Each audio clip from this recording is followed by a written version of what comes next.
Olá, sejam bem-vindos ao nosso novo vídeo, o penúltimo, creio eu.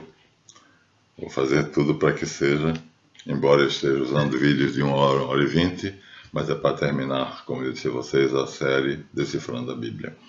Então, só mais 2 vídeos, esse é o penúltimo, o próximo será o último, onde nós terminaremos a nossa tarefa, provando que Jesus é Cristo, que Jesus é Deus e que tudo foi feito pelas sociedades secretas para desconstruir essa verdade, separando Jesus histórico do Jesus da fé, e essa separação, que é impossível porque é uma única pessoa, é feita através de uma grande mentira, que é o Evangelho Gnóstico, como eu disse, que eu tenho numa conferência em Cosenza, na Itália, chamado Solstício de Inverno em Jesus, um maçom grau 33, que é a minha graduação na maçonaria. Já provei isso no simbolismo. Cristo me redimiu, no vídeo intitulado Cristo me redimiu e eu tenho que levar a minha cruz, onde eu mostro a minha identificação, as minhas,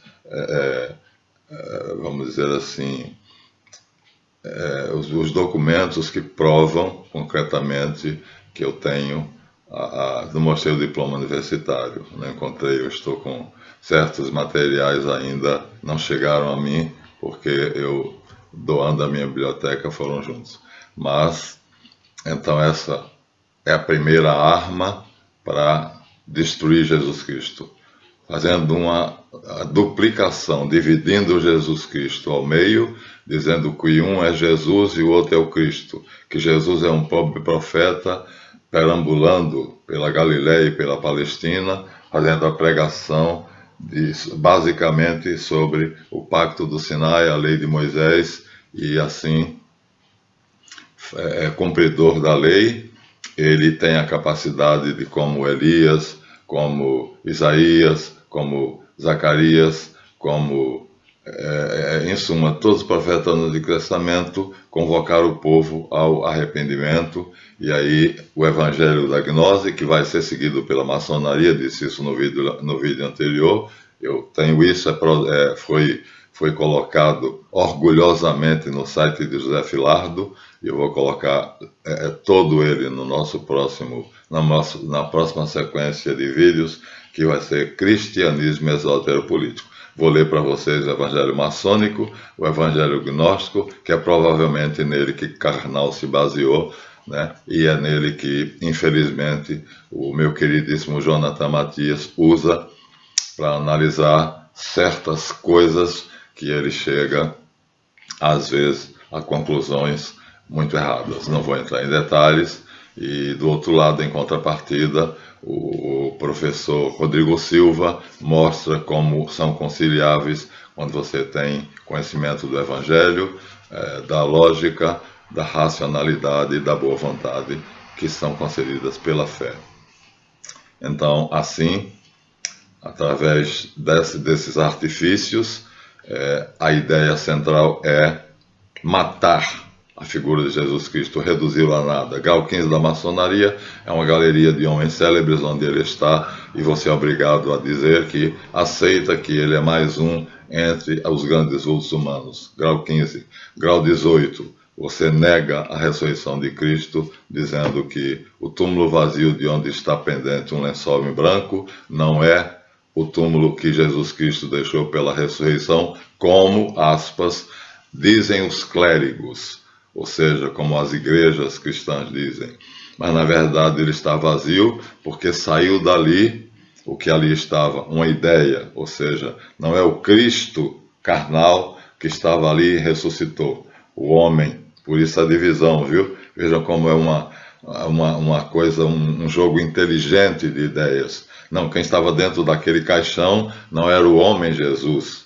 Esse homem Jesus morreu, ninguém sabe onde, provavelmente no Tibete, dizem alguns, ou no Egito, ou na Índia, com 65 anos, casado e com filhos. É uma teoria de 2 pastores presbiterianos, marido e mulher, que aí apostatam e vão seguir essa linha. Jesus é um homem comum. E então aí o Cristo passa a ser o Jesus da fé, que nós, católicos, cristãos em geral, transformamos em Deus. Os testemunhos de Jeová ficam no meio, em cima do muro, dizendo que ele é divino, mas não é Deus. Eu já expus aqui, é complicada a história, porque é teologicamente e logicamente, filosoficamente, muito, na verdade, a religião católica não é monoteísta, mas está entre as 3 grandes religiões monoteístas do mundo. Mas se você analisar ela com toda a profundidade filosófica, você vai ver que ela é enoteísta.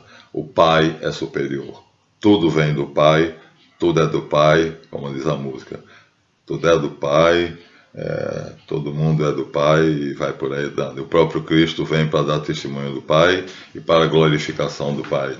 O que eu digo não é de mim, eu digo o que eu ouvi do Pai, porque eu conheço o Pai, eu ouvi. Se eu dissesse que não ouvi, seria mentiroso como vocês, que dizem que o conhecem, mas não o conhecem, porque se o conhecessem, me conheceriam, pois quem me vê, vê o Pai.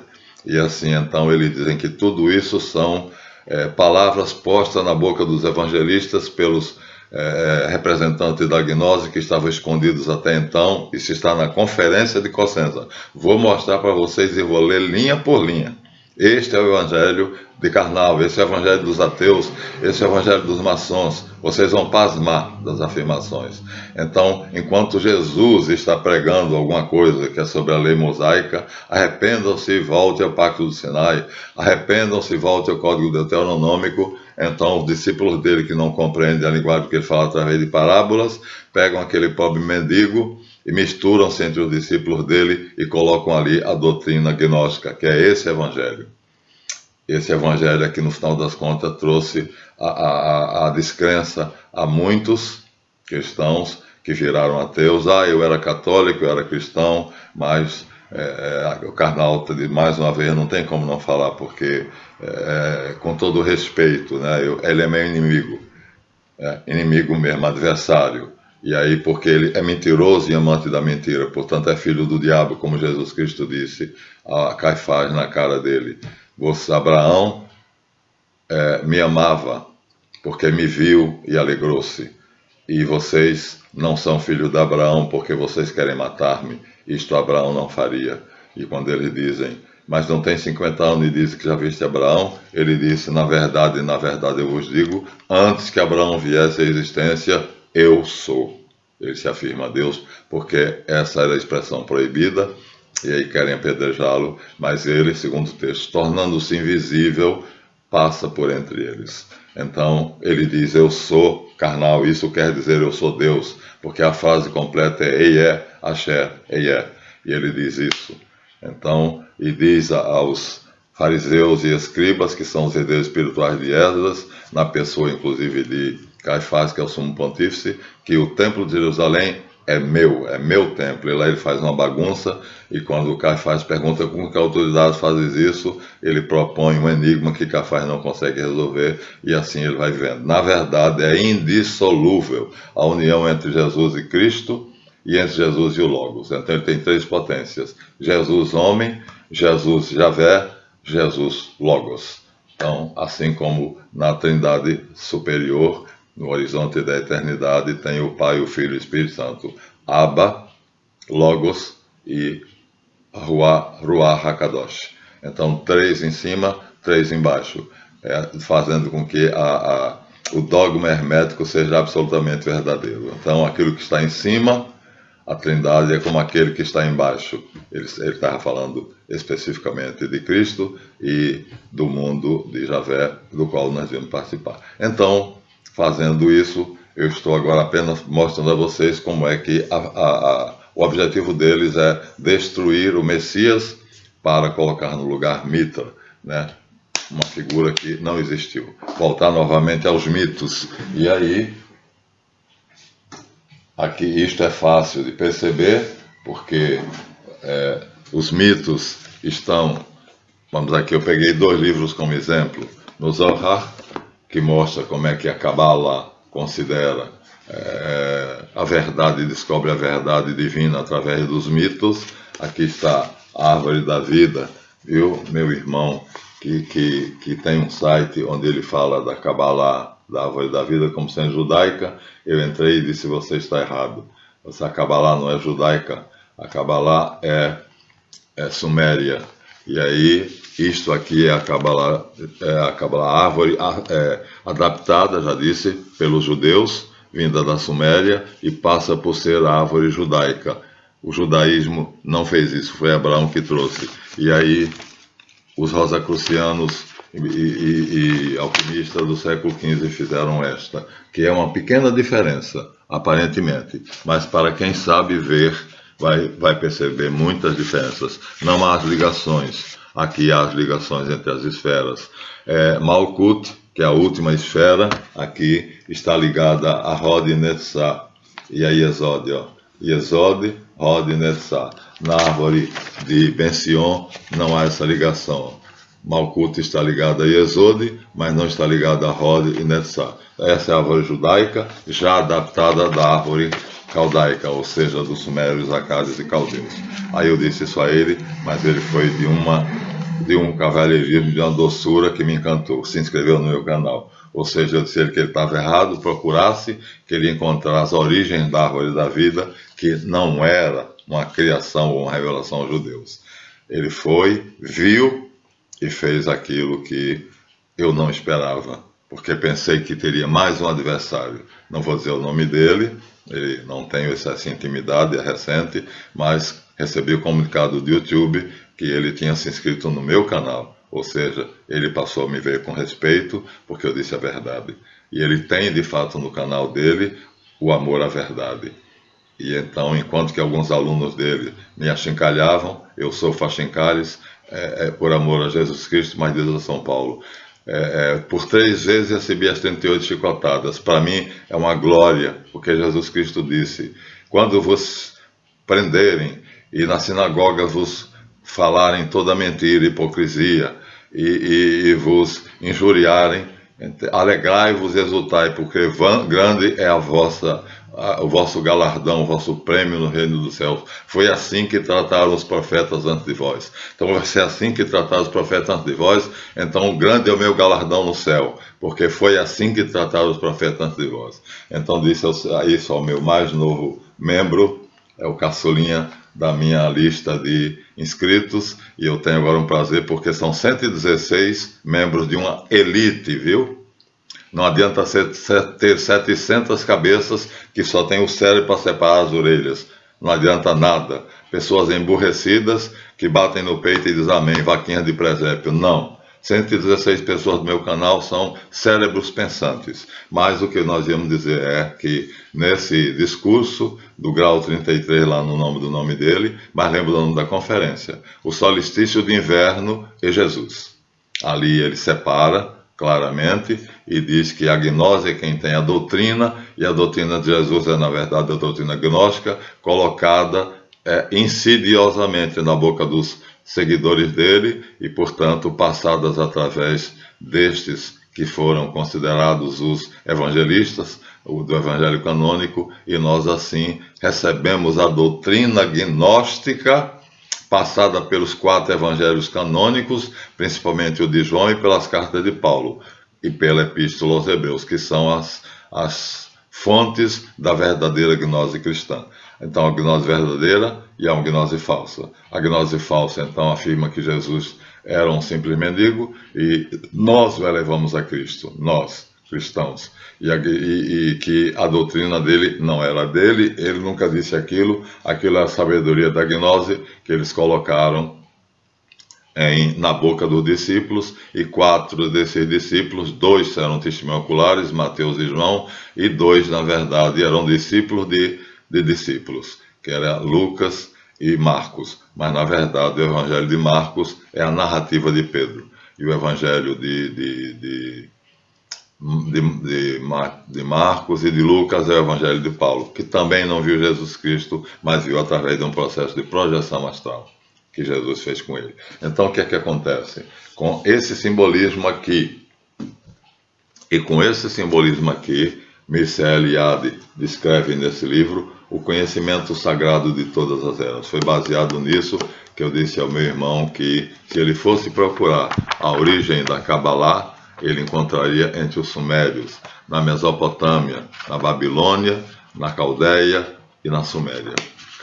Sumérios, caldeus, sumérios, acados e caldeus. Então, baseado nesses simbolismos, então surge um cérebro pensante genial, que também é chamado de filósofo, chamado Sigmund Freud. Ele vai aproveitar esse simbolismo da Bíblia, esse simbolismo para interpretar a Bíblia, que a Bíblia é cheia de mitos, como Rafael Patai e Robert Graves mostraram. Nós temos a tradução, temos duas interpretações bíblicas que sempre foram usadas, Peshat e Remez. O canalha do Esdras inventou Darash e Sod para poder perverter a interpretação da Bíblia. Freud agora vai usar a mesma coisa. Sendo da escola de Esdras, sendo judeu, sendo médico, ele vai aprender na França a hipnotizar. E aí, através da hipnose, ele volta para Viena, cidade onde ele nasceu, e ele vai se dedicar como médico à cura das neuroses. Ou seja, manias, como Roberto Carlos confessa que ele é maníaco. Ele vai a uma porta 2, 3 vezes para ver se está fechada. Ele não passa por debaixo de uma escada. Ele não deixa um gato preto passar na frente dele. E assim outras coisas. Então, isso se chama toques. E ele confessa publicamente que ele é cheio de toques. A essas neuroses, que deixa a pessoa às vezes em má situação, Freud se dedica principalmente às neuroses chamadas mitomania. Ou seja, conheço muitas pessoas. A partir de um determinado dado verdadeiro, o mitômano pega aquele dado e faz uma versão, segundo a mente doente dele, e nesta versão ele coloca uma fantasia. E aí essa fantasia faz ele adoecer, porque ele conta aquele fato de uma maneira completamente fantástica, e quem viu o fato e quem conheceu o fato, então percebe que não corresponde àquilo que ele está contando. Então, para as pessoas, ele é um mentiroso. Não, não é. Ele não sabe disso, é uma doença, chama-se mitomania, e o portador dessa doença é o mitômano. Então, Freud vai começar por aí, aprendendo com Charcot, que era professor da universidade lá de Paris. Ele vai aprender a hipnotizar e vai usar a hipnose para curar os mitômanos. Começa por aí. Depois a histeria, ou seja, as pessoas, principalmente as mulheres, que fazem assim, entram em pânico à toa. Então, mas através desse mal, que é um problema mental, elas terminam diante de um problema que elas não conseguem enfrentar. Então, esse problema que causa uma dor mental, moral, elas transferem para o corpo, e assim nasce a ciência da psicossomática, medicina psicossomática. O que dói na moral, na mente, é transferido como dor para o corpo. A pessoa esquece da dor moral, porque passa a se preocupar com a dor do corpo, e aí fica cega, embora quando ele descobriu isso, porque viu uma cega, uma mulher que dizia que era cega, então, e ele aproxima um palito de fósforo aceso, e a pupila se fecha, ou seja, a luz estava sendo recebida pela retina, né? Esclerótica, coroide e retina. A retina se fecha ao contato com a luz. Ela não era cega, mas ela não via. Por quê? Porque ela tinha transferido a dor moral para os olhos. Então, ficando cega, ela se preocupava com o fato de não ter a visão, que é horrível. Mas, na verdade, ela estava transferindo a dor moral para uma dor física. E aí existem aqueles, como eu já curei recentemente uma médica, que, através desse processo, se tornou incapaz de andar. E eu a fiz andar. E, assim, ele, inteligentemente e inicialmente de uma maneira benéfica, ele cria uma ciência investigando a mente humana. Entra tão fundo na mente humana que vai criticar o simbolismo das religiões, dos mitos religiosos, daquilo que nós, em exegese, interpretamos para poder provar que Deus existe. E ele vai usar o mesmo método que nós usamos. José, do Egito, sonhador, o sonho de Nabucodonosor decifrado por Daniel. E aí ele vai reinterpretar isso, dizendo que tudo isso é uma história para boi dormir e vai criar, através das experiências dele, portanto com um embasamento poderoso, a ciência da psicanálise, que aí criando, curando as neuroses, principalmente a mitomania e as mulheres, acabei de dizer o nome agora, eu esqueci, né? Então, essas duas neuroses são as principais que ele vai enfrentar, né? As mulheres que têm pânico por alguma coisa, tem medo de baratas, sobe numa mesa e, e não tem medo de enfrentar um tiroteio. Então, eu esqueci agora o nome. Então ele vai agora reinterpretar o simbolismo e vai dizer que tudo aquilo não passa de besteira, de bobagem. Ele vai aparecer entre os grandes filósofos quando eu mostrar a nova arma utilizada pela Carral para desmoralizar a igreja. Ele aparecerá como filósofo, aqui ele aparece como médico. Fundou a ciência da psicanálise, que é a interpretação dos sonhos, na qual eu sou perito. Tive 2 sonhos essa semana e ontem de noite tive um. Quando eu acordo, a primeira coisa que eu faço é dizer com o que sonhei e interpreto o meu sonho. Assim eu estou conversando com o meu subconsciente.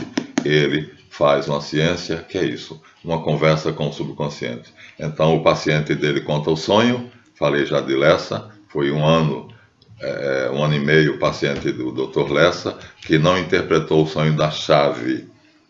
E quando eu terminei de contar o sonho, eu disse: doutor, o senhor faltou dizer quem era meu avô no sonho. O senhor disse que eu estava com a chave na mão, tinha uma porta fechada e tinha a fechadura, e a chave era meu pênis, a fechadura era a vagina, o sonho era apenas um sonho erótico, no qual o meu pênis queria penetrar numa vagina, mas de lado, olhando para mim, estava meu avô, que era um místico. O senhor não explicou ele. Aí ele disse: o que é que você acha? Eu falei que há um valor místico por trás desse símbolo da porta fechada, com a fechadura nitidamente vista por mim e a chave que abre. E de trás desta porta é o que meu avô descobriu, mas não me passou, porque é exatamente o segredo dos mistérios do reino de Deus. E ele viveu uma vida religiosa, ele era um místico, e doutor Lessa, se você sabe mais psicanálise do que eu, você entende mais de simbolismo do que eu, então vai para casa e faz você mesmo a sua psicanálise. Assim ele me deu um diploma de psicanalista. Então Freud vai combater a religião e vai combater a moral, dizendo que nós somos puramente, os símbolos mostram que nós somos puramente dirigidos pelo inconsciente, totalmente, que ele chama de id. E o inconsciente tem 2 forças, disse aqui, Eros e Thanatos. E somos apenas bestas, animais, movidos pelo desejo do prazer, Eros, e pelo desejo de matar, Thanatos. Aí contra isto, ele funda uma coisa boa. A ciência da psicanálise, até hoje eu uso, porque eu sou psicoterapeuta, utilizando tudo aquilo que eu aprendi durante a vida, a yoga terapia, o simbolismo e a fé. Então, contra isso, vai se insurgir um gênio que morreu recentemente, o nosso guru, Carl Gustav Jung, que vai publicar o livro O Homem e Seus Símbolos, onde ele vai dar o valor simbólico das religiões, e o livro é muito vasto, não é aqui que eu vou analisá-lo, mas já mostrei para vocês o que significam os ícones religiosos. Aqui, por exemplo, tem um ícone religioso que é Hércules matando uma serpente assim que nasce. Então Hércules nasce e ainda no berço uma criancinha, então de 1 ano ou menos, uma grande serpente mandada por o Satanás da época, que é Hades, o irmão de Zeus, que ficou com os infernos, e ele estrangula a serpente, como criancinha. Aí ele vai interpretar esse mito, aqui Jung, mas vai interpretar de uma maneira correta, e vai mostrar outras coisas. O livro é maravilhoso, e é talvez uma das obras mais divulgadas e conhecidas de Jung. Aqui ele vai mostrar a lenda do Leviatã, que aparece lá no Gênesis 3, lembra? Javé montado no cavalo alado, branco, ele vai com a sua espada e a sua lança, ele vai com a espada partir ao meio a cabeça de Rahab, que é o dragão do mar, Tiamat, no mito equivalente da Mesopotâmia, dos Sumérios e Acádios. E aqui ele vai dizer que temos um novo Leviatã, o Estado, que na verdade nós temos que combater porque ele nos esfacele, ele nos estrangula. Isto é dito por uma das donas da companhia Michelin, vendedora de pneus ali na Avenida Brasil, que assistiu à Conferência Internacional Econômica de Davos, na Suíça, e diz o que nos espera. O vídeo eu mandei para vários amigos meus e não posso mostrar a vocês porque eu não sei como fazer, dividir a tela em duas, passar o vídeo, como a doutora Maria Pereira consegue fazer, ela também através dos livros, né? Ela faz o novo reset econômico do mundo. Então, parabéns, doutora. A senhora faz uma análise criteriosa. Palmas. Deixe-me honrá-la, porque eu não gostava muito dos seus vídeos. Meus parabéns. Ela se antecipa e ela, através da literatura, ela é doutora, ela vai chegar à mesma conclusão que a Michelin, não sei o primeiro nome dela, mas está no vídeo, que é dona da firma Michelin. E ela vai dizer o que ela ouviu nas 7 conferências que ela presenciou lá na reunião internacional no Fórum Econômico de Davos. E assim, voltando a Jung, ele vai explicar de maneira séria e exata o significado dos mitos. Aqui nós temos 2 ícones da teogonia hindu, e ele vai explicar, e a explicação dele é que essas divindades, na verdade, representam um terceiro elemento que vai fazer ele brigar com Freud. Freud disse, o homem é uma besta e é um animal, apenas que tem algo que o animal não tem, o córtex cerebral, portanto, razão, mas ele racionaliza, justificando pela razão a bestialidade que está dentro dele. Eros e Thanatos. Faz tudo para ter prazer, faz tudo para gozar sexualmente, sexo, sexo, sexo, e Thanatos, se alguém me ofende, eu vou matá-lo. Posso não matá-lo dando um tiro nele, porque isso me levará para a cadeia, mas eu vou falar mal dele, espalhar a má fama, e assim eu estou, pela palavra, matando ele. Aí Jung diz, aí existe um terceiro elemento. Você não descobriu que há seres humanos que morrem por outros. Então esse terceiro elemento está no inconsciente, porque quando o sargento da bombeiro estava visitando com a família a jaula das ariranhas, como já disse aqui, se jogou lá dentro quando viu uma criança que caiu lá dentro, subiu o aramado e se debruçou e caiu lá dentro. Ele não hesitou, pulou, jogou a criança para fora. As ariranhas têm garras que são facões, ele foi esfacelado e ele não conhecia a criança. E assim, diante da família dele, mulher e filhos, ele foi completamente retalhado pelas garras das ariranhas, mas a criança foi salva. E nós temos inúmeros exemplos. Um rapaz que perdeu a perna porque ele estava no lado da calçada e uma mulher achou que ele podia atravessar a rua. E aí ela de lá para cá, ela vinha de lá, ela estava na calçada oposta, ela estava na calçada dela e estava na calçada de cá. E ele olhou e viu que vinha um carro. Ela achou que daria para passar. E aí vem atravessar a rua. Mas acontece que quando ele calcula, ele percebe que não daria. Isso são histórias verdadeiras, dadas pelo noticiário, tá? Eu não estou contando aqui lorotas. E aí quando ele percebe que ela está a cerca de 2 metros do carro, ele corre e o carro está a 2 metros. E ele empurra ela, e ela cai de costas, e assim não é atropelada. Mas ele, ao invés de se jogar junto com ela, e ele estaria livre, ele tenta voltar para a calçada de cá. Ao fazer isso, a perna direita dele fica na frente do carro, e é trucidada, é quebrada. E aí ele tem que receber depois, faz-se uma cirurgia, e ele tem uma perna mecânica. E aí Jung diz, isto não é racional. Isto não é, como você diz, uma interpretação do id, através do córtex cerebral. É um terceiro elemento que se chama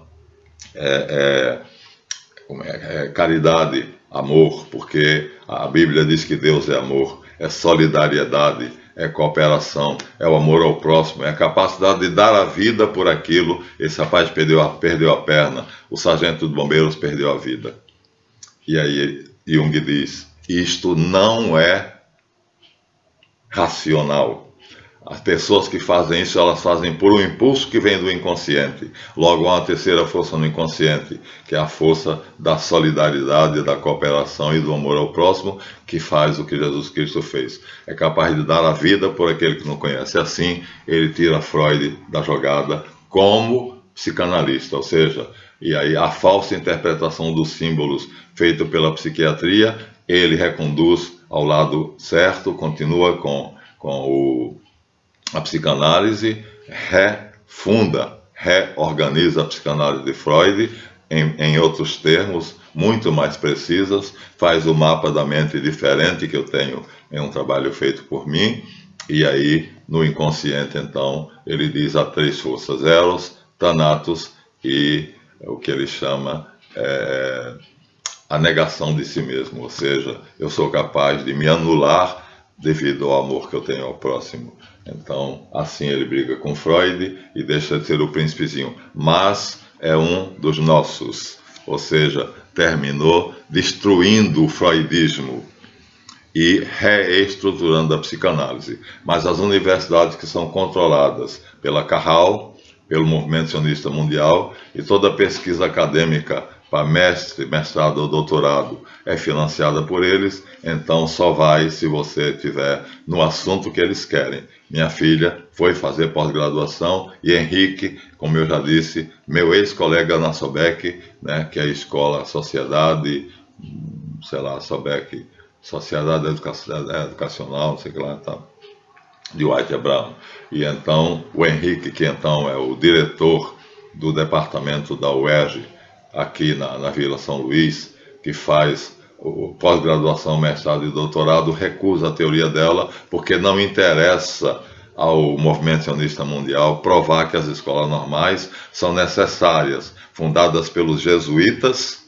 Ela leva longe, eu fiz o trabalho dela junto com ela, eu corrigi, e ela vai mostrando como foi errado destruir as escolas normais, e o professor agora faz pedagogia. Olha, eu fiz pedagogia, é uma das cadeiras do curso de letras, e eu não tenho condições de dar aula à criança. O ensinamento que se dá a uma criança é uma coisa notável. A professora, eu tive a minha filha como aluna, a minha Rose com 7 aninhos de idade, né?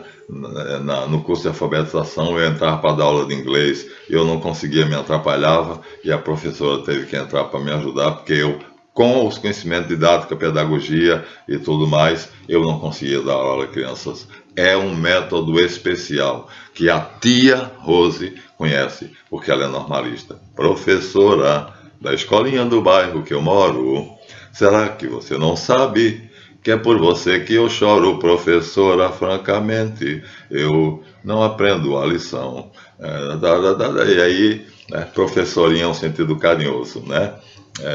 Então, Nelson Gonçalves canta a professorinha, que é a minha querida Rose. Professorinha no sentido de a tia, aquela que pega 40 alunos que são desobedientes em casa, e ela tem o dever de educar, de instruir e de educar. Então Jung diz, ela se sacrificou a vida inteira, agora está já com idade para se aposentar e tempo de serviço. Aí Jung diz, esta força que se chama altruísmo, é esse o nome que ele dá, agora chegou à mente, que se chama altruísmo. E aí ele vai reexplicar, ele vai reestruturar a psicanálise, ele vai dizer que o id e o inconsciente não é o que Freud tinha dito. Freud vai expulsá-lo do grupo de Viena, que é de psicanalistas, onde Jung seria o herdeiro dele, e vai odiar Jung, e Jung não vai ser aceito nas universidades, porque ele vai falar a verdade que não interessa aos sionistas. Essa monografia da minha filha, não sei se eu posso chamar assim, porque já esqueci como é o nome do trabalho, né? É uma tese, é uma monografia, é o que, dependendo de pós-graduação, mestrado ou doutorado, tem nome diferente. Mas, de qualquer maneira, eu vou chamar de monografia. Aqui, se algum de vocês souberem o nome certo, né? Então digam. E aí, ela só consegue porque uma professora consegue ver a luta dela com o Henrique, porque o Henrique pega a dissertação dela, que seria uma explanação do que ela pretende fazer, e dá zero. Aí essa professora diz, não, eu posso aproveitar o trabalho dela, eu vou assumi-la e eu vou ser a orientadora dela, contanto que ela se desprenda um pouco da história das escolas normais, que enaltece os jesuítas, né? Que graças a eles fundaram a formação de professores pelos grandes professores, ou seja, mestres formando professores. Isso é a escola normal, a normalista. Como é que você pode educar alguém para ser professor? Mas para as crianças e para os velhos analfabetos é uma dificuldade intransponível para mim. E a minha filha Rosicléia Rocha de Oliveira fez isso a vida toda. Agora não, agora ela já assumiu o papel de pedagoga da escola onde ela está e já não vai mais à sala de aula. Então tudo isso, vocês veem como é que a Carral é perversa. Mas a essa professora, acho que Maria Cecília é o nome dela, então assume a Rose e diz, o que me interessa, eu estou fazendo um trabalho sobre a mudança da grade curricular. Como é que o currículo das escolas foi mudando através do tempo e chegou até o que é hoje, o que também não agrada muito a Carral, porque ele é feito na ONU, é mandado para o Brasil pronto para emburrecer os 70 mil ou 700 mil que são aí os adeptos do Olavo de Carvalho, do Karnal e de outros, de um amontoado aí de pessoas egoístas que giram em torno do próprio umbigo. Então, aqui temos um dos nossos. Então, é um batalhão espalhados pelo mundo todo, e agora tem mais uma, doutora Maria Pereira, cujo vídeo eu vi, e agora estou aqui dando o meu aplauso.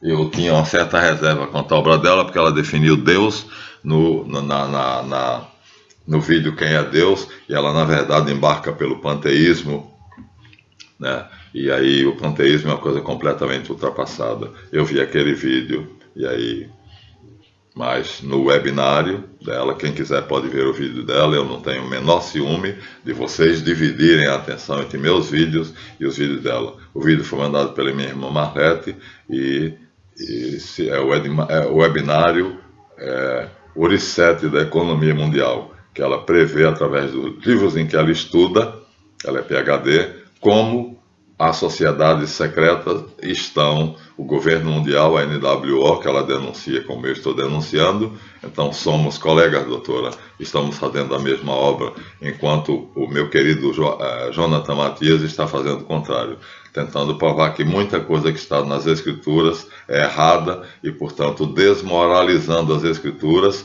às vezes não. Ele tem um vídeo chamado História da Igreja Católica, onde ele vai discorrer longamente e vai provar que é a única igreja que descende diretamente dos apóstolos, católica, apostólica, romana. Mas ele não usa o termo romana, apostólica.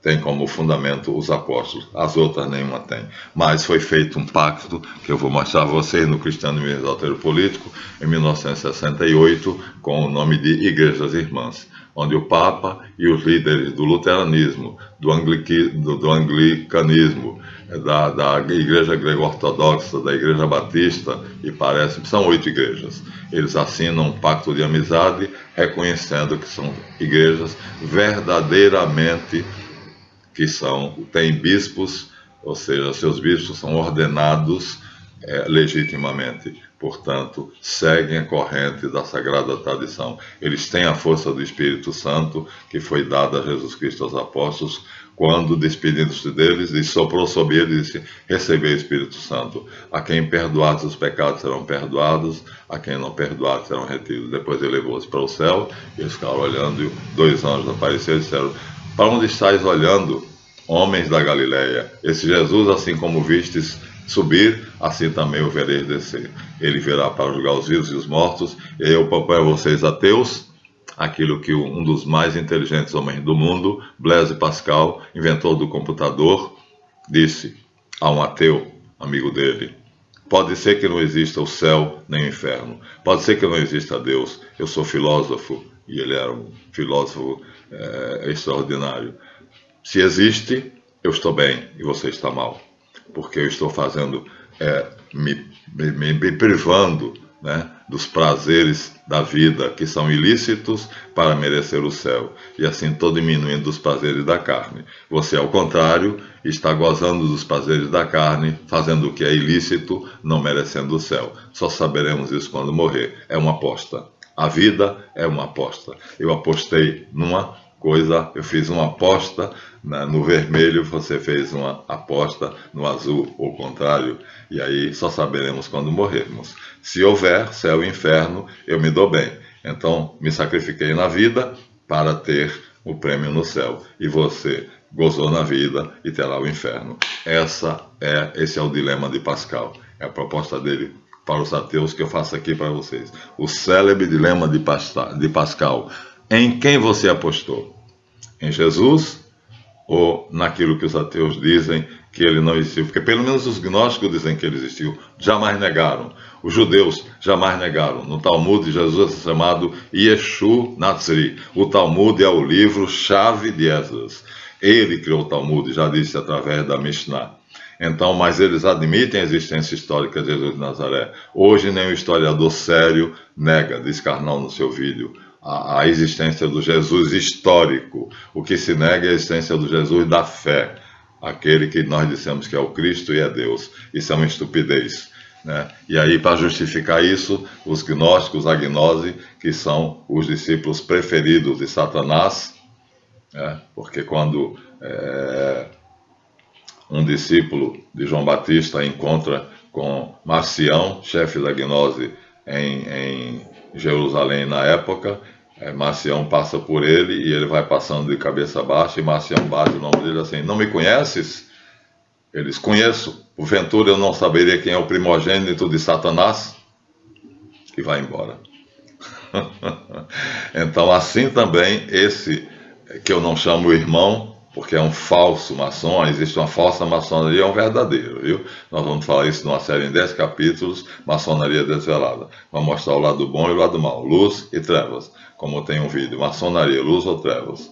Ou outro livro, o Engano Fatal. Então vamos mostrar, há um lado bom, né? Há um lado bom da maçonaria e há um lado mau. E nós vamos mostrar isso, desvelar o segredo maçônico, sem, no entanto, quebrar meu juramento. Não direi os sinais, nem os toques, nem as palavras. Isso é que eu jurei guardar segredo. Mas as iniciações estão no livro Maçonaria, como eu já mostrei. Então agora, destruído o mito de que nós somos bestas que matam e que fazemos sexo, que é a coisa mais gostosa do mundo para o homem, porque nós somos guiados pelo instinto de erótico. Então tudo que é erotismo seduz. E a nova ordem mundial aproveita, criando várias formas de erotismo e fazendo com que as pessoas, muita gente só faz sexo olhando para a televisão, um casal fazendo sexo, e uma amiga minha, e até parenta, diz: meu marido não me ama, porque ele transa comigo olhando para a televisão, onde ele passa filmes eróticos, onde ele vê um casal transando, isso estimula ele, e só assim ele consegue copular. Se eu sozinha deitar na cama e tentar beijá-lo, acariciá-lo, ele não tem ereção. Quer dizer, isso é produzido pela Carral. Então, as sociedades secretas, a maioria delas controlada pela Carral, Movimento Sionista Mundial, o sexo, as drogas e a diversão. Eu disse isso aqui. Com isso eles enganam os trouxas e vocês se distanciam da verdade. Então, já destruí Freud, já destruí a interpretação dele errada, tentando dizer que isso aqui tudo é mentira e reinterpretando isso através do simbolismo. Mas ele fez uma coisa boa, mostrou o valor do simbolismo. Tive 2 sonhos maravilhosos que me mostraram que eu errei, e no sonho claramente o anjo que me conduziu àquela região, onde através do padre Roberto Zara, que aparece no sonho, que é um santo, né, que me permitiu ser iniciado na Ordem dos Caribou, no Colégio do Mago Caldeu, dentro da Igreja de Santa Teresinha, diante do Santíssimo Sacramento. Achei uma coisa notável, portanto, um homem de uma mentalidade flexível, né, um verdadeiro sábio, permite que eu entre na igreja com um iniciado que vai me iniciar no Colégio dos Magos Caldeus com o nome de Cariabô. Assim, eu sou um mago caldeu, pertencente à mesma escola de Abraão. Abraão era um mago caldeu, morava na cidade de Ur, que adorava o deus Ninurta, que era o deus dos sábios. Não era um simples pastor, se torna pastor ao fugir para a Palestina, saindo assim do politeísmo e da crueldade de assar as crianças e os jovens adolescentes, em homenagem a Baal Marduk, que tem como símbolo a estrela de 6 pontas, que é adotado pela bandeira de Israel, no brasão de Rothschild, e é o símbolo do sionismo internacional. O hexagrama, o 666, porque tem 6 pontas, tem 6 ângulos e tem no centro um hexágono, ou seja, uma figura geométrica de 6 lados, 666, 666. Está aí, portanto, o sinal da besta. Então, mas vamos adiante. Além disso, agora, Freud tendo atacado a igreja, dizendo que o homem não é aquele ser criado por Deus, que no Gênesis 1 diz que é bom, rei, e no Gênesis 2 não, tem que trabalhar para ganhar o pão com o suor do rosto, e que o homem escolhe o diabo e não Javé, ele baseado no mito do Gênesis 2, porque Javé é mais conhecido do que El, ele vai tentar destruir a criatura humana, portanto, tornar-nos escória, iguais a bestas. Isso Jung destrói, essa teoria de Freud. Ele vai aparecer de novo mais tarde, quando eu começar a falar no último vídeo sobre como é que agora, pela ciência, eles vão tentar a última cartada, e foram vencidos.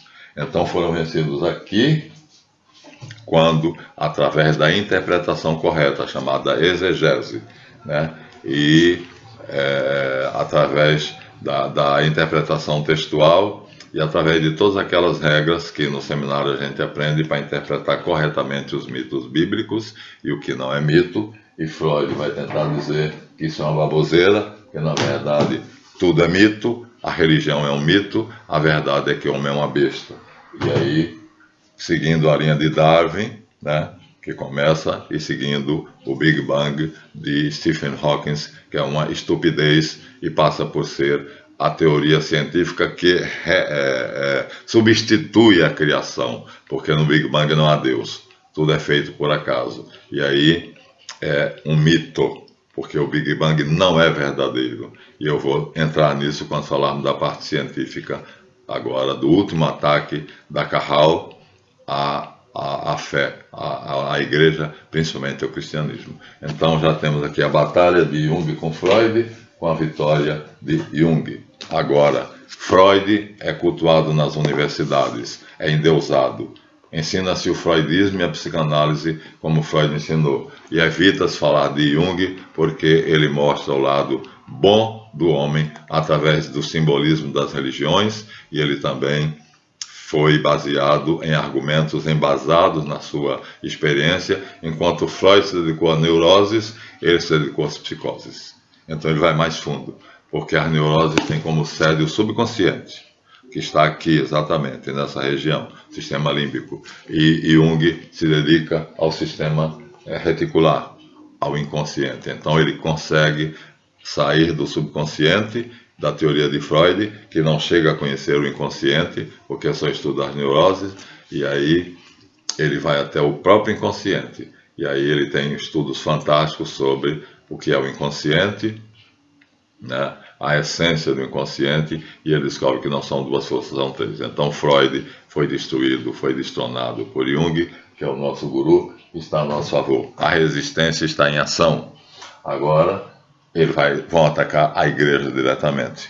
Então, com alguns erros da igreja, principalmente, primeiro, a Inquisição, que é, na verdade, algumas coisas ruins que ela fez, assassinou Jacob Borgundos Molay, Jacques Molay, né, queimando ele vivo com 14 oficiais templários, e os templários estavam do lado do Papa, você imagine.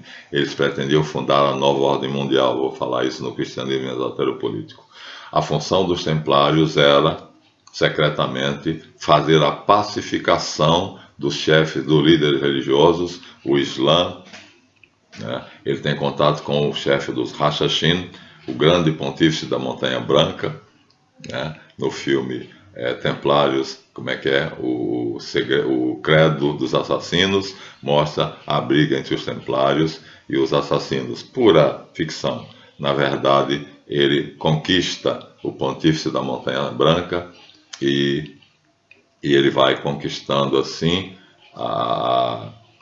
os chefes templários vão conquistando os líderes mundiais para fundar o que eles chamam a sinarquia do império, copiando em Platão a república, né, que Platão propõe que o mundo seja dirigido por 100 sábios que morem num castelo, onde sejam servidos de tudo, mas não ganham dinheiro nenhum, portanto serão incorruptíveis. As mulheres serão comuns, tudo a eles serão comuns. Então eles não saberão quem é filho de quem, porque se pintar um crime entre um daqueles sábios e uma mulher, a casa tem mulheres, viu? Tem comida, eles são bem servidos, eles vivem uma vida boa, como vive um presidente da República, se não é corrupto. Também não recebe auxílio moradia, auxílio paletó, auxílio isso, auxílio aquilo. Essa é a república proposta por Platão, que Deodoro da Fonseca disse a Benjamin Constant, isso o Brasil não tem condições. A república é uma utopia. Ninguém que tenha nas mãos o controle da produção vai dividir isso com o povo. E aí Benjamin Constant diz, mas você é meu subalterno, porque você é apenas grão-mestre da maçonaria do golpe do Brasil, introduzida por José Bonifácio, mas eu sou mais do que você. Eu sou supremo comendador, soberano, príncipe da guardião do segredo real e da tal. Levanta e põe seu fardão, vá ao campo de Santana e proclama a república. Mas a Inquisição fez muita coisa boa, né? Vamos dar a história da Inquisição e vocês vão ver. Mas assassinou covardemente Jacó Borgundus Molay, grão-mestre dos Templários, que pretendia criar uma ordem mundial pela união dos líderes religiosos num círculo ímpar, não podia ser par, porque não podia haver empate. Quando tivesse uma questão mundial importante, eles se reuniriam, semelhante aos 100 sábios de Platão, assim era o governo da Suméria, né? O casal de reis se reunia com o Conselho dos Anciãos e discutia o que era necessário para o governo da Suméria. Então estava na Suméria, veja como nossas raízes estão lá, segundo o judeu notável, meu irmão queridíssimo, Samuel Noah Kramer, mostrando que tudo começa na Suméria. E o meu irmão, que tinha o site de Kabbalah, não sabia disso. Eu disse a ele humildemente seguiu o meu conselho, foi procurar no site de busca, encontrou o que eu disse. A árvore da vida nasce na Suméria. E eu tenho várias figuras que mostram como ela era, não é como estava ali. E ele aí, em respeito à verdade, porque ele busca a verdade. Ele acreditava que era a verdade, que a Kabbalah era judaica, e ele percebe que não é, é Suméria. E aí ele se inscreve no meu canal, para honra e glória da majestade do Deus Todo-Poderoso, encarnado em Jesus Cristo Nosso Senhor. Então, que coisa feia, né? Assassinaram com a aquiescência do Papa, que não soube ser Marte, preso por Filipe o Belo da França. Ele passa fome, e ele não quer passar fome porque ele está acostumado com a vida luxuosa. Ele é da família dos Médicis, ou dos Sforza, ou dos Borgia. Então ele aí se rende e faz a vontade do rei da França. Submete a ordem dos templários a um tribunal da Inquisição, e os templários então são condenados, excomungados, desculpem, e os 14 oficiais de Jacques Molay são queimados em praça pública vivos pela Santa Inquisição. Mas eu vou entrar nesse assunto detalhadamente, porque a Inquisição tem raízes e tem coisas boas. Então, mas aí através disto, eles vão atacar a igreja. E vão chamar a idade da Inquisição de Era das Trevas, a Idade Média. Vou provar também no Cristianismo Esotero Político que toda a ciência moderna se embasou na Idade Média, onde foram feitas as grandes descobertas, baseado na descoberta dos verdadeiros filósofos da filosofia clássica, de Aristóteles, Platão, Pitágoras, Demócrito, e Tales de Mileto e outros. E aí eles então vão explorar a Inquisição como sendo a mais cruel instituição da Igreja, que ainda é chamada de santa. De alguma maneira, tem alguma razão, não totalmente. Mas, além da Inquisição, eles vão atacar a Igreja usando agora o argumento de que onde foi preso Jacques Molay antes de ser queimado vivo? Na Bastilha. A Revolução Francesa, feita em 1789, a Inquisição é em 1100, fundada a Inquisição. Então, da Inquisição para a Revolução Francesa, há praticamente 700 anos. Mais de 700, 750 anos. Então, aqui condenam a Igreja por causa dessa instituição. Aqui condenam a Igreja porque nesse suposto castelo, que era onde ficavam presos, segundo a história, agora já não dizer mais isso, os presos políticos que eram contrários ao absolutismo, à ditadura e à tirania dos reis. Não é verdade. Aqui eu tenho os segredos da Bastilha, segundo seus arquivos. Olha o subtítulo, olha a preciosidade que está nas minhas mãos. A minha Rose recebeu uma aula de história do professor dela, agora também não me vem a memória, mas ela, junto com o Henrique, na Sobec, então ele era o professor de história, Henrique era de química, e nós tínhamos grandes debates, e como o dono da Sobec, que era o White Brown, era liberal, embora fosse comunista, ele gostava desses debates, ele passava, via a gente debatendo, e ele ria, e aí dizia: professor Marlanf, dá uma surra neles, porque você tem muito conhecimento, mais que nada, éramos amigos. E então o professor de História fala da Revolução Francesa e diz que a Bastilha estava cheia de prisioneiros políticos que foram libertados na Revolução Francesa. Eu peguei esse livro, dei a ela e disse: minha filha, leva isso para ele e diz a ele: isto é mentira. Só havia 4 ladrões, 2 estupradores nobres e 2 ladrões, um relojoeiro que roubava o ouro dos relógios da época e um outro ladrãozinho. Então só tinha 4 ladrões. Eles têm aqui o livro, ele disse: mas não deixa na mão dele. Se ele quiser copiar alguma coisa, faça na xerox do próprio Roberto Silveira e traga de volta, porque isso é uma preciosidade, não existe mais.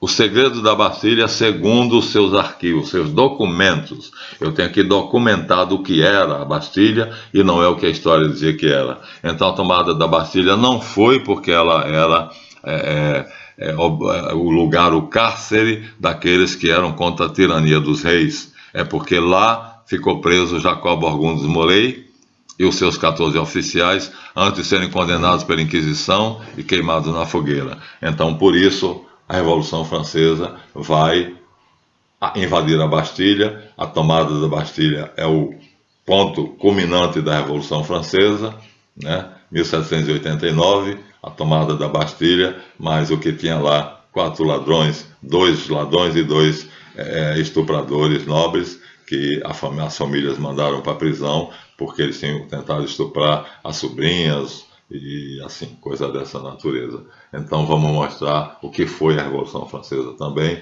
no Cristianismo Exotero-Político, a próxima série. Tudo com documentos. E aí, com isso, eles começaram o ataque direto ao Papa, ao Vaticano. E aí, aqui um padre que foi excomungado, porque escreveu isso aqui, dá para ver, o Vaticano, potência mundial. Vou passar a primeira página, ele diz apenas aqui, o Vaticano. Edições Pongetti, vou ler aqui, ó, o Vaticano, potência mundial. História da Igreja e do Papado, Joseph Bernard, excomungado porque escreveu esse livro. E aqui ele dá a verdadeira história do papado. Quem foram os papas? Aí ele mostra papas criminosos, papas assassinos, papas ladrões, papas que tinham uma corte de prostitutas dentro de Avignon, o seu palácio, onde ele passava o inverno. E aí ele denuncia tudo isso aqui. Como historiador, é excomungado, mas o livro ele lançou. E aqui vamos mostrar a vocês também no cristianismo exaltero-político, a luta da igreja, como é que a igreja foi combatida pela Carral, usando meios políticos para destronar o Papa, desmoralizar o Papa e assim cortar a cabeça da igreja. Através de Martinho Lutero, João Hus, Wycliffe e o luteranismo e o anglicanismo e o galicanismo na França. Então, Bernardite, que aqui esse livro já foi reconstruído, eu tenho dois, um velhinho e esse reconstruído, que eu comprei no sebo. Então, esse livro é precioso, porque aqui Lutero chama o Papa pela primeira vez de anticristo, porque é o governo do mundo, é o governador do mundo. Então Lutero dá esse título ao Papa, né? Você não é o chefe espiritual da cristandade, você é o rei do mundo. E na verdade o rei do mundo estava usando ele para fazer a divisão entre cristãos que aderiram a ele, luteranos, e cristãos que permaneciam aderindo ao Papa, católicos. É a primeira divisão da igreja. Dividiram em dois, segundo Bernhardt, o manto indivisível de Jesus Cristo. A túnica inconsútil de Jesus Cristo foi dividida ao meio por Martinho Lutero, monge agustiniano. Vamos falar detalhadamente. E aí aqui estão as críticas feitas por um próprio padre católico, Joseph Bernardite, historiador de profissão. E por causa desse livro ele foi excomungado. Mas morreu o Papa que o excomungou. E aqui não tem o nihil obstat, não tem o imprimatur, a licença da igreja para imprimir. Por quê? Porque ele fala mal dos Médicis, fala mal dos Borgias, fala mal de Leão Magno, que depois que foi declarado cônsul de Roma, ele vai usar o poder temporal para se beneficiar, mas ele começa de Tu és Petrus. O início da história da Igreja dos Papas está aqui. Jesus, Mateus, não sei qual é o capítulo, Tu és pedra e sobre essa pedra edificarei a minha igreja. Ele começa daí, só que a partir daí ele vai agora discorrendo sobre a história dos papas, fala sobre as divisões da igreja, pelos erros dos papas, e mais fala do que é a Inquisição, fala porque o massacre dos albigenses, que na verdade era uma heresia perigosa, porque proibiu o casamento. E aí, proibindo o casamento, o que é que acontece? A espécie humana acaba. Se proibirmos o casamento, não teremos prole. Então é uma heresia perigosa. A Inquisição é fundada exatamente para combater a heresia albigense, sabiam? Aí já disse um pouquinho à frente. Estamos terminando porque o nosso tempo é curto, já tem 1h02. Vou apenas terminar esses capítulos mostrando que ali Bernardo te mostra a primeira basílica construída por Constantino para dar de presente aos bispos cristãos a Basílica de Latrão, que ele próprio construiu. Ele era supervisor das obras. Aqui está a Basílica de Latrão, a velha, substituída depois por um monumento enorme que para mim era desnecessário. Mas não foi Deus que mandou Moisés construir o tabernáculo no deserto? Não foi Deus que mandou Davi fazer o templo através, não dele, de Salomão? Então eu não posso dizer que as igrejas católicas não podem ser luxuosas, não pode haver, porque Deus não habita em templo feito por mãos humanas, mas Nossa Senhora, nas aparições dela, ela sempre pede, Nossa Senhora de Guadalupe, Nossa Senhora de Fátima, que seja construída uma igreja onde ela seja homenageada. Não, no caso de Nossa Senhora da Aparecida não foi, construíram porque quiseram. E aí ali aquela construção da Baixa Idade Média é substituída pela que vocês conhecem hoje, o Vaticano, e por igrejas catedrais desse tipo, que foram construídas por maçons e monges, mas eu quero encontrar o Vaticano, que não é nem a maior construção do mundo, sabiam? A maior construção do mundo está aqui, mas está o Vaticano, que está entre as mais belas construções do mundo, e um luxo, e esse luxo vai ser utilizado pela Carral para mostrar como é que o Papa está usando mal o dinheiro dos cristãos, construindo coisas luxuosas, as colunatas de Bernini, né? O Vaticano é uma obra extremamente luxuosa. Está aqui. Aqui está o Vaticano, a sede central do Vaticano, o obelisco, que é o símbolo de um pênis, olha só, a Praça de São Pedro, da janela do Vaticano, o Papa, toda quarta-feira, faz um pronunciamento. Aqui são turistas que estão lá. Aqui está o detalhe da cúpula, feita por Michelangelo Buonarroti, com a arte em comum. Aqui está a praça em si, são dois semicírculos, formando, portanto, um círculo dentro do qual está o falo, o símbolo daquela aliança que Deus fez com Abraão, a circuncisão. Por isso, o Papa deixou que colocassem aqui. Mas quem estava construindo isso aqui eram os Neos Templários, os vingadores da morte de Jacó Borgundes Molay. E o Papa não sabia. Michelangelo Buonarroti e a maioria dos renascentistas estavam querendo destruir a igreja, fazendo com que ela voltasse ao paganismo. E aí, isso é a cidade sagrada. Então aqui está o interior, com o altar-mor, debaixo do qual está o túmulo de São Pedro de São Paulo. Já foi comprovado, o Bento XVI permitiu aos arqueólogos desenterrarem, encontrar as ossadas e alguns trapos das vestes, então lindíssima e luxuosa. Não acho, fico em dúvida, é necessário? Não é necessário. Então a Basílica de Latrão foi substituída pela Catedral de São Pedro, no Vaticano, e o Papa continuou com o título de Cônsul de Deus. E aí isso fez com que Martinho Lutero dissesse que ele era o anticristo. Mas tudo isso foi descoberto, essa conspiração, por várias pessoas. Entre elas está aqui um famoso, o cardeal Ottaviani, que escreveu o livro Complô contra a Igreja. Vou usar no Cristianismo Exotero-Político, onde ele mostra como é que a judomaçonaria, judeus e maçons, formando uma conspiração, programaram o Concílio Vaticano II para poder fazer uma grande heresia.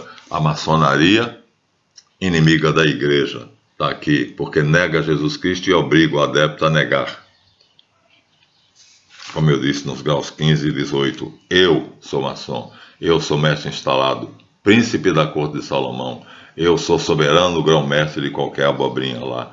Eu sou coisa nenhuma, sou nada. Na verdade, sou um crente em Jesus Cristo.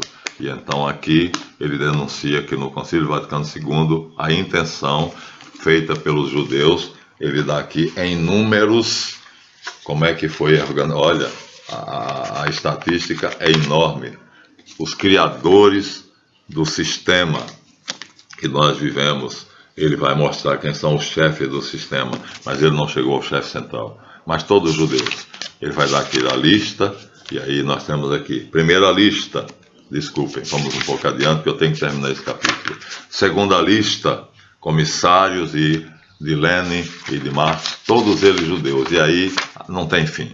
Tudo judeu. Então os judeus dominam o mundo através dos seus agentes da Carral, 300 agentes, está vendo? Ó, mais gente, mas ele não descobriu a cabeça, que era a família Rothschild. Termina sendo 500 judeus, em média, 447 judeus mesmo, de sangue, lituanos, russos, armênios, alemães, finlandeses, polacos, georgianos, tchecos e húngaros, os restantes. Então, ele dá aqui em números. Logo, a Carral judaica está aqui. Então, o chefe, o anticristo, o filho do diabo, Lord Nathaniel Barão de Rothschild, que os Papas Bento XVI e Francisco mandaram ler o livro que explica como ele conquistou o mundo, chamado The Lord of the World. O título é o mesmo que ele usa. A dica está dada. A batalha agora é aberta. Ele abriu a guerra e vai se reconciliar com o imã dos muçulmanos e vai se reconciliar com o grão-rabino de Jerusalém, e os três trocam um abraço da paz no Monte do Templo, dizendo que os judeus não têm direito mais de destruir as igrejas as mesquitas muçulmanas de Omar e o Domo da Rocha, que foram construídas no tempo das Cruzadas, na Idade Média. Portanto, agora, depois de 1947, 947 anos depois, Jerusalém não é mais dos judeus, já pertence às três grandes religiões, uma parte judia, uma parte muçulmana e uma parte cristã, não católica, cristão, mas tem católicos e cristãos da Igreja Oriental. Aqui a denúncia. Vamos usá-lo em cristianismo exótero-político, mostrando que a batalha é política. Finalmente, nós temos aqui o último, que foi feito por mim. Então, nesse modesto trabalho, que eu chamei História Política da Cristandade, eu faço uma resenha, uma monografia, onde eu mostro como é que foi a guerra, né, usando o judaísmo, simbolizado aqui pelo castiçal, e usando aqui os árabes, tentando destruir a igreja cristã. A Carral fez isso, né? E fez muito mais. E eu vou contar o que é aqui está o índice, né? Professor Marlan Tavares de Oliveira, ensaio historiográfico, uma história política da cristandade. Não sou historiador, mas me baseei numa bibliografia que eu coloco aqui no final e apenas copio deles. Então, não sou historiador, não sou historiógrafo, mas aqui está a bibliografia, só tem fera. O que eu fiz foi copiar e colar. Então, aqui estão os autores do livro, verdadeiramente. Eu apenas colei, copiei, colei, fiz uma coxa de retalho. Vou usar esse livro, será o livro base dos nossos capítulos de cristianismo exótero-político, deve ter uns 20 capítulos, mais ou menos. Esse livro é meu. É um dos livros que eu escrevi, entre os 8 que eu escrevi. Com isso, eu termino mostrando como é que a Carral age e como é que ela combate a igreja, e agora terminamos esse vídeo. Agora vamos à parte científica, ao último capítulo, o próximo, onde eu vou mostrar como é que eles usaram a ciência, a pseudociência, para poder, desde Galileu Galilei, Descartes e vários outros. Vamos mostrar agora a falsa ciência, o ataque à igreja, agora não mais pela política, não mais pelas suas falhas religiosas, mas pela ciência. E vão perder de novo. Mas vão perder no sentido ideológico. Mas a igreja continua de pé e a igreja cristã é aquela que tem mais adeptos. Então, dos 8 bilhões de habitantes do mundo, mais da metade é cristão. O que é uma maravilha se você perceber que a Índia, que é um continente como o Brasil, se você perceber que a China, que é um continente como o Brasil, são budistas, né? Que a maioria dos países árabes são muçulmanos, mas nem judeus é a minoria, a região judaica tem a minoria. Os muçulmanos já são mais numerosos, mas os cristãos, o cristianismo tem mais da metade da população mundial são cristãos. Desses, uma maior percentagem é católica e apenas 1,5% são ateus. Viu? Então vocês ateus estão numa furada. Obrigado pelo vídeo, por assistir o vídeo, deem seu like. Eu sei que eu estou com uma elite. Graças a Deus, aqueles que veem os meus vídeos, acabei de ter várias provas sobre isto, porque eles fazem vamos dizer assim, me ajudam com comentários. Esses comentários muitas vezes são críticas ao que eu cometi, ao erro que eu cometi. Portanto, se não é monografia, se não é tese, se não é... Então, quem souber, eu não me lembro mais, né? Eu fiz a minha, eu vou chamar de monografia, ali eu chamo de ensaio. E aí, através desses meios, nós estamos ideologicamente demonstrando que o cristianismo ainda é a maior religião do mundo, divididos ainda em cristãos, católicos e não católicos, mas reconciliados pelo pacto das igrejas irmãs, que muita gente não conhece, e eu vou mostrar a vocês. Eu tenho na biblioteca, não tenho uma impressora, mas vou ter que comprar um novo computador e uma nova impressora para poder imprimir e mostrar a vocês dentro dessa nossa metodologia. Terminamos o penúltimo vídeo, só falta um. A batalha final. Provar que a igreja é, portanto, falsa, que a criação nunca foi feita por Deus. Aí vão usar Stephen Hawking. E aí que o homem, na verdade, evoluiu do macaco. Faz parte da teoria do Big Bang, sabia? Especificamente sobre o Hawking. O Big Bang pega tudo, a evolução num sentido completo. E aí uma parte, a mais importante e mais conhecida, é justamente como é que o macaco vira o homem. E nós vamos pegar agora tudo isso, essa pseudociência, e mostrar que esse último embate, esse último esforço agonizante da Carral para destruir a fé cristã e apagar o nome de Jesus Cristo e substituí-lo por Mitra, pelo diabo, por Satanás, porque eles são satanistas. Eles são ateus ou satanistas, ou ateus ou satanistas. E nós temos provas. No Bohemian Grove eles adoram Satanás. Na igreja de Satã, fundada por um francês, que eu não lembro agora o nome, entronizaram Baphomet. E no Bohemian Grove você vai ver todos os presidentes americanos precisam frequentar o Bohemian Grove para receber as ordens de como presidente a quem ele vai obedecer. Ali ele sabe. Nossos presidentes brasileiros são ignorantes, não sabem disso. Lula pensou que governava o Brasil, Bolsonaro pensou que governava o Brasil, Collor pensou que governava o Brasil, tiveram uma grande decepção.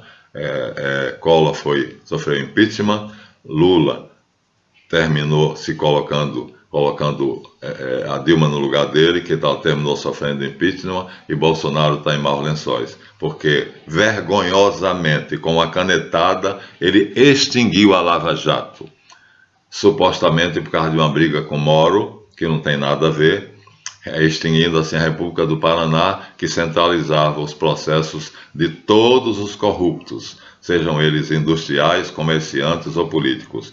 E como o filhinho dele, que agora é senador, mas quando era deputado federal, cometeu atos ilícitos, então o filhinho dele agora está na lista, como também os Marinho. A Rede Globo está mal das pernas por causa disso, não só por causa da pandemia, mas porque os Marinhos se envolveram, tomando para si uma instituição fundada por Collor, que tinha uma quantia de dinheiro reservada no banco próprio para os artistas iniciantes fazerem suas peças, escreverem seus livros, financiar os novos artistas, aqueles que não tinham dinheiro para fazer sua própria obra. E aí, não lembro o nome disso, mas quem fundou foi Collor, e o nome que ele deu foi francês. Fundação, e aí esqueci o nome. E aí a Rede Globo se apropria dessa fundação e usa esse dinheiro para produzir os especiais da Globo que nós vimos. Tá bom? Então, dançaram os Marinhos. E aí a BBC de Londres, que é a verdadeira dona da Globo, mandou 15 agentes para fazerem uma investigação, uma auditoria, e descobriu que era verdade, e aí a Globo está em maus lençóis, demitindo. Pela última notícia que eu soube, Faustão foi demitido. A Hebe Camargo foi demitida do SBT, então não é só a Globo.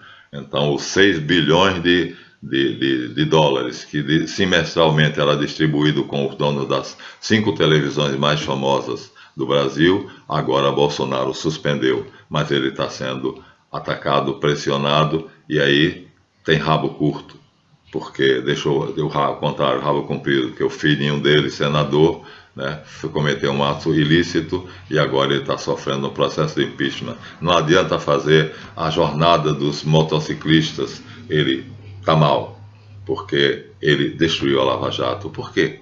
Destruiu a Lava Jato. Se a função da Lava Jato era denunciar, investigar e prender os corruptos, porque o filho dele entrou no meio.